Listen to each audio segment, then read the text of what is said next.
Welcome back to Andersen Acres. We are inside today talking about yet another chicken breed. Today we are going to talk about the Faverolles.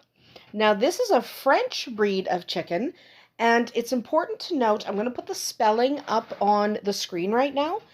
This chicken, the S is always on the end of the name. Okay, Faverolles. Even if you're only talking about one chicken, because this chicken is named after a village in France. So because that's the name of the village, the chicken breed has the S, even if there's one. So one Faverolles or two Faverolles. Okay, that's how you pluralize that, because that's just the way it is. Because it's named after a small village in France. If you hear a bunch of commotion in the background, that is, of course, Gemini being a little butthead. So sorry for that. Thank you, Gemini. So, this breed, the Faverolles, started with small backyard flocks, really, small farmyard flocks. And slowly over time, there were Asian and European birds in that area, and they crossed. And they ended up with a bird that had fast growth and a large size. This bird was sent to market. This bird was identified by the town name, hence the Faverolles name of the chicken. Okay, they're a beautiful chicken, but they're named after the region they came from because when they went to market, that's simply what they called them because that's where they came from. Okay, there's not a lot of mystery to the origin of the name. It's just named after the town. So they became really popular as a meat bird. Now they lay decently. They're not horrible layers, but they were really bred to put on weight quickly and to be an excellent meat bird. So that is their primary purpose. They are decent layers if you are looking for a dual purpose breed. They can be used as that, but primarily they're for meat. So they were introduced into the UK in the 1890s.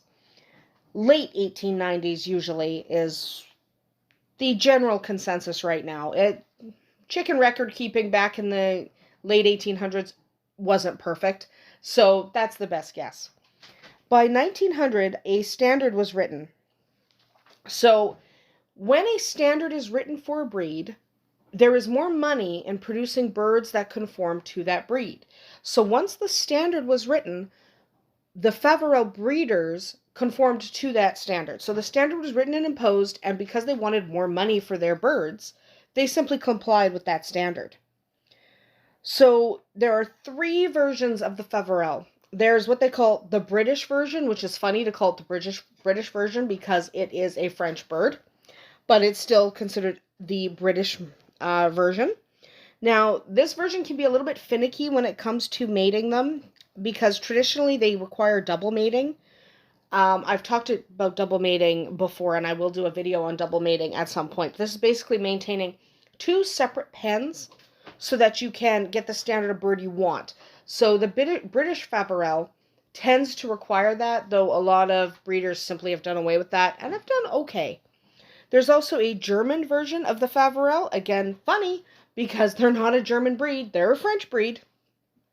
But there's a German version. This one tends not to require double mating and is a little bit more popular because of that. They're just easier to breed and a little easier to keep. There's also a Bantam version, which is just a smaller version of the Faverolles. They're adorable and easy for backyard keepers because they are a little bit smaller.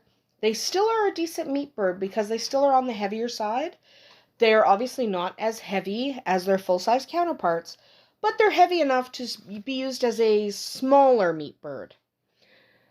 So the British version of the Faverolles lays about 160 to 200 tinted eggs a year. So again, decent layer. I know we're not in the realm of a leghorn or something, but they were not primarily bred to lay eggs.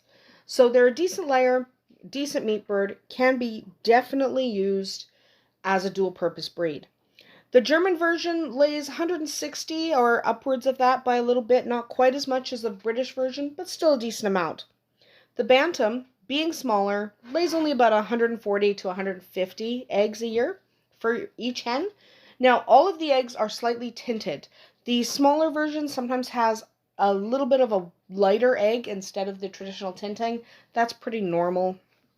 So if your Bantam Faverolles eggs are not quite as dark as the full-size Faverolles, just know that that's pretty common.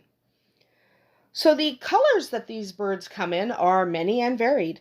And which colors are popular or which colors are accepted will again depend on the area you're in and what the chicken groups in your area want at shows. So some areas white is the standard, some areas black is.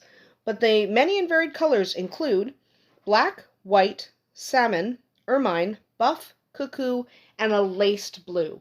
My favorite tends to be the laced blue because they are beautiful, but all Faverolles are really pretty. I really like their cheeks, and their feet are kind of funny. But that is about all you really need to know about the Faverolles. They're not a difficult bird to keep. They are pretty common in backyard flocks just because they're an easy keeper. They're not bad at free ranging, and they tend to be fairly friendly, easy to handle. Maybe not for small children. Most chickens shouldn't be handled by small children, but I find Faverolles really don't tolerate small children well, but they tolerate almost everyone else pretty well. That's about it for us here today at Andersen Acres. We'll see you tomorrow.